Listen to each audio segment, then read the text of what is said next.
ఎవరినైనా ఒక చెంపదెబ్బ కొట్టినా, ఎవరినైనా బెదిరించినా, ఎవరైనా ఇల్లులు కడితే కూలగొట్టే ప్రయత్నం చేసినా, ఒక రూపాయి వసూలు చేసినా, అందరు పేదోళ్ళకి అండగా నిలబడ్డాం.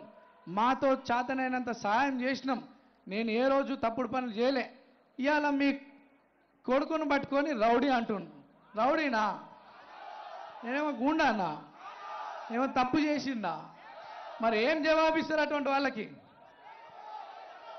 11 తారీఖు అత్యధిక ఓట్లేసి మీ తమ్ముడిని గెలిపించుకుంటే వాళ్ళకి జవాబు ఇచ్చిన వాళ్ళం అవుతాం. ఈ ప్రాంతం అభివృద్ధి కావాలంటే రేవంత్ అన్నను బలపరచాలి. మన భవిష్యత్తు బాగుండాలంటే కాంగ్రెస్ పార్టీని బలపరచాలి. ఈ ప్రాంతంలో అనేక సమస్యలు ఉన్నాయి. హై టెన్షన్ లైన్స్ అవి వాటి వల్ల పదుల సంఖ్యలో జనాలు చచ్చిపోయినారు ఈ ప్రాంతంలో. మరి పెద్దలు వివేకన్న గారు సీఎం గారి దృష్టికి తీసుకువెళ్ళి అది ప్రాసెస్ జరుగుతూ ఉంది. ఈ ప్రాంతంలో అనేక అభివృద్ధి వాళ్ళు కావాలంటే కాంగ్రెస్ పార్టీని గెలిపించుకోవాల్సిన అవసరం మనందరికి ఉంది. యువ సోదరులందరూ ఇంతమంది వేల సంఖ్యలో వచ్చినారు. ఈ రోజు ఎంత జోష్ ఉన్నదో 11 తారీఖు కూడా పొద్దున్న 7 గంటల నుండి సాయంత్రం 5 గంటల వరకు నిరంతరం కృషి చేస్తూ మనకు సంబంధించిన వాళ్ళందరినీ కూడా ఓట్లు కాంగ్రెస్ చేయి గుర్తుపై ఓటేసి కాంగ్రెస్ పార్టీని గెలిపించవలసింది కోరుతున్నాం. 2 సార్లు మీ ముందున్న అవకాశం వచ్చినా రాకపోయినా మీ సమస్యలపైన పోరాడుతూ ఉన్నా ఈరోజు పెద్దల ఆశీర్వాదంతో ఈ అవకాశం వచ్చింది. ఒక్కసారి నన్ను ఆశీర్వదించండి.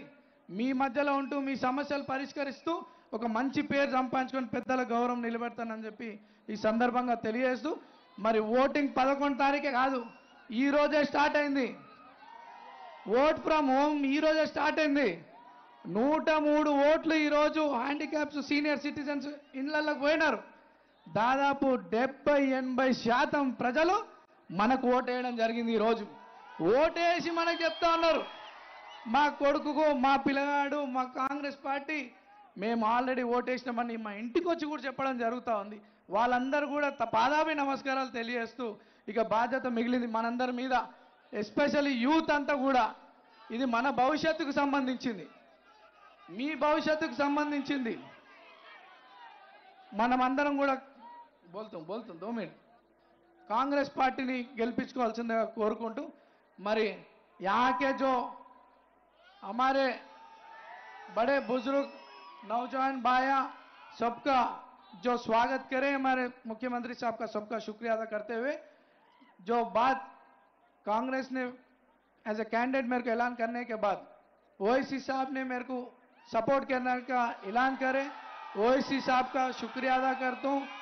मैं कोई बाहर का नेता नहीं होता हूँ, पुराना 15 साल का रिश्ता है आपका मेरे बीच में, यहाँ के माइनॉरिटीज के बीच में मेरा एक रिश्ता है। पिछले 40 साल से फैमिली का और 15 साल से मेरा एक रिश्ता है यहाँ का।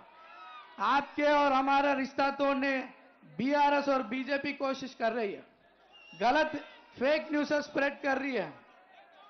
हाँ आप नहीं मानते मगर लोगों को तो बोलना, मेरा गलत फेक न्यूज स्प्रेड कर रही है।